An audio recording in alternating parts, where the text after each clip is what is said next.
Just like Cougar fans come together for BYU basketball, the community gathers around KSL each morning for important news. Listen tomorrow between 5 and 9 to KSL News Radio. And the BYU community is gathering right now in Cougar Nation. We're taking your calls, 801-575-8255. Mitch Harper, Matt Baiamonte breaking down a whirlwind week of BYU hoops, but we got people on the line, Mitch. Let's hear from Cougar Nation. This show's for you, and we love it when you guys call in. Tanya from Highland, how far can this BYU team go, Tanya? You know, I think they have the potential to go far. I mean, they could take it all the way. All depends on how they use their potential, but they've got it. They've got a very rich team with a lot of players that are talented. Tanya, do you worry at all that that BYU will stumble in the NCAA tournament? They have the distinction of being the team with the most appearances without a Final Four appearance. I mean, yeah, definitely. Sometimes when we're not on, you know, they can definitely have that stumble. I mean, I think just that last game just showing how, you know, they were way behind, and then all of a sudden they come back from halftime and then swing it all the way the other way. So, you know, they can stumble, but they also, if they keep their confidence up, and they can definitely, I mean, they're always, anytime they're behind, usually you just feel like it's over, but they usually can, they can get right back in there. So that's a great thing. That's a great point, Tanya. Thanks for the call, 801-575-8255. That is a nice aspect to this BYU team. They are never down and out. The only time really this year where it felt like that was the case was Oklahoma State. And that was a wire. That's so weird to say because Oklahoma State's bad. But they've been competitive the entire year, every game. Even, you know, Utah back in non-conference play, they're down big at half, and they make it interesting down the wire. Baylor had a 9-point lead after starting slow. BYU team is a resilient group, and hopefully this team can make a magical run. Because I will say this too, Matt. Cougar Nation has been, you know, very patient. And look, there wasn't much high expectations. No one outside the Marriott Center Annex probably believed in this BYU team.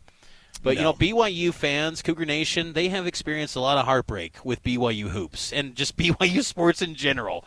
It would be amazing for this fan base and this program and these players and Mark Pope to get a run and get to that second weekend because, you know, one of the special things about March Madness is that the stories that emerge from that thing, it takes on, like, you will carry, it carries weight for years to come. Like Jimmer. I say St. Peter's. You knew instantly what I'm talking about, like Farley Dickinson. I mean, these programs. Florida Gulf Coast. I'm not saying BYU's those programs. Like, BYU's got great winning history, but it's just they just haven't had those big runs. I mean, the only time BYU makes a second weekend run is if they have the best player in college basketball, Danny Ainge and Jimmer Fredette, or Crescent Markosic. You have to have the best player in the sport if you're BYU to make a run. This team has the potential to rewrite that narrative and say, this is the new era of BYU basketball. This is the Big 12 version of BYU, and it would be awesome, and it would just inject so much life into this fan base that's just been dying for an NCAA tournament run. So I would love to see that happen for Cougar Nation and this BYU basketball program. On that note, that's a good segue into our next segment, Mitch. Cougar Nation, trending. What's trending up and what's trending down this season? Trending up, trending down. Let's start on a high note with trending up. You talked about how BYU, they don't typically make second weekend runs without the best player in the country. They're not going to have the best player in the country this year, but my pick for trending up, I think, has a significant impact on this team winning and their chances of going deep in the NCAA tournament. That's Dallin Hall. He's got 30 points in his last two games. A week ago on this show, I told you if they're going to beat Kansas, he's got to have at least 15. He goes for 18. He follows that up with 12 and a bunch of made threes against TCU. A couple of them coming in the second half when they really needed them. And then what I love about Dallin Hall, these past two wins, Mitch, 10 assists, 1 turnover. He's making shots. He's getting to the rim. He's taking care of the ball. I don't know if he's BYU's best player, but when he's playing well, I feel like this team goes to another level like we've seen this past week. Great point. And that shot he made over Hunter Dickinson, that's that's an all-timer. That's this type of picture where, print the photo and put it in the annex, put it in, posters for young Cougar fans. That's an iconic shot. To put BYU up 71-66, in that moment you knew they're going to win this game. And I just remember watching that in the moment thinking, Dallin Hall arrived. Yep. And, because I just always go back to October in Kansas City where he's like, Mitch, this is what I've dreamed of. He signed to play in the WCC. He had no idea he was going to be in Allen Fieldhouse, but he was so excited to be in the Big 12 and compete because, he's a 3-star recruit. But nationally, there wasn't much hyped him. I know Donovan Mitchell said he's a hooper. And look, Donovan Mitchell, maybe we should have been understanding. Like, we always believed Dallin Hall was going to be legit. Yeah. I don't know if we knew how good this quick. I mean, it's only year 2, and he's got so much basketball in front of him. It's pretty special to see. Trending up for me is Fousseyni Traore. Loved what he is. And you know what? I feel, Matt, after watching BYU go up against all 13 of the other Big 12 teams now, TCU was the 13th, Foose is the strongest big man in the Big 12.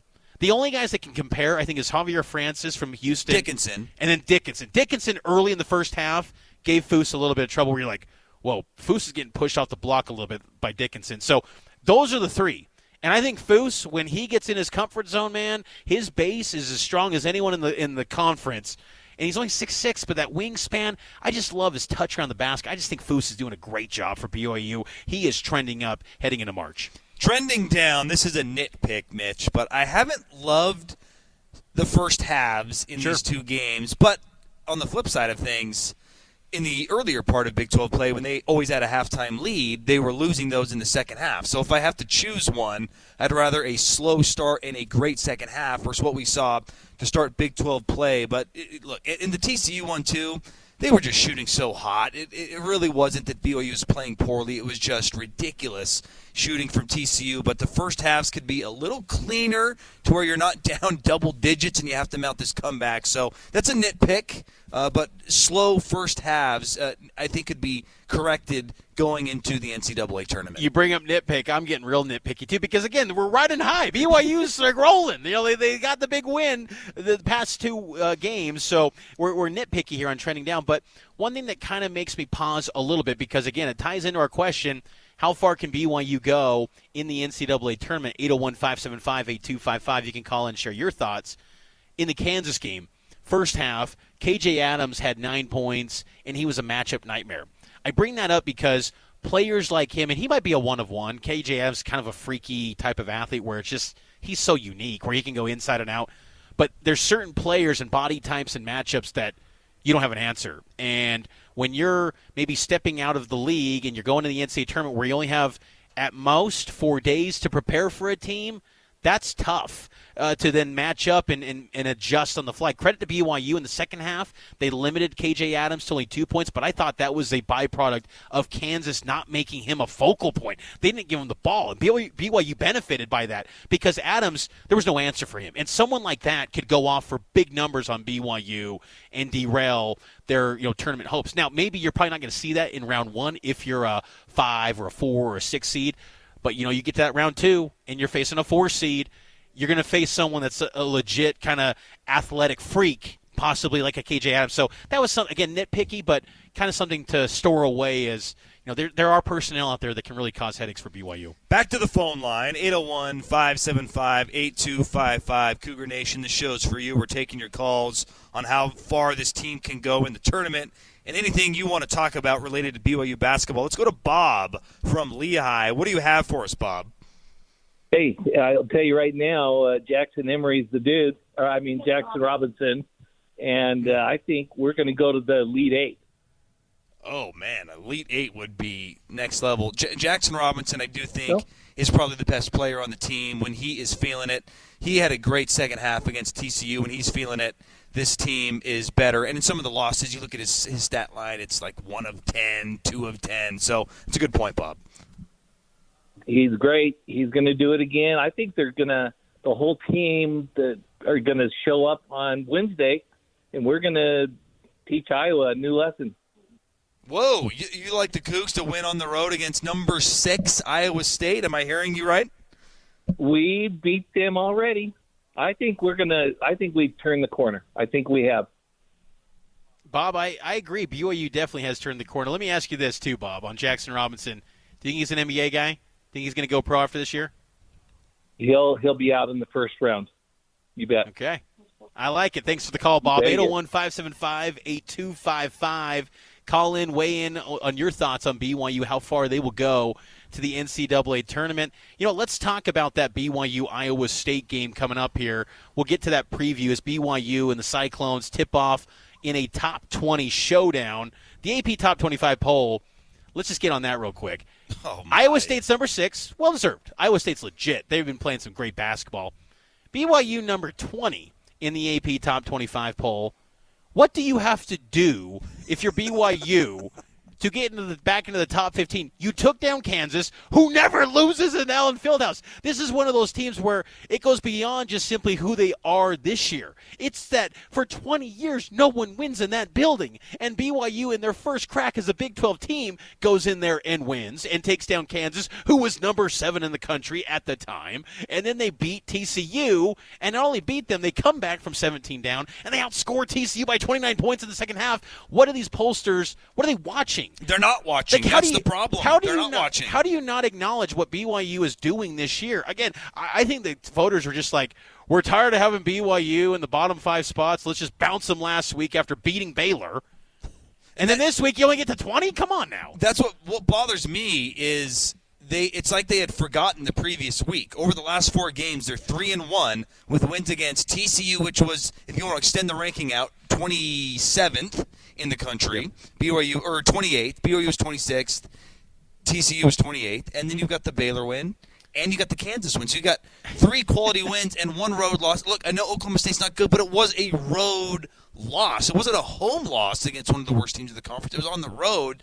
It just doesn't make any sense, and it's really frustrating, too, to see some of these people who have a vote put it out there. There's a guy on the East Coast who didn't even have him in the top 25. He had Richmond. Are you kidding me? And he had Utah State in the top 20. Look, and we're not going to be elitist here and act like, oh, these teams from other leagues can't be good. Like, we lived in that space. We saw BYU always get dinged like, oh, you're in the WAC, you're in the Mountain West. I don't want to be that.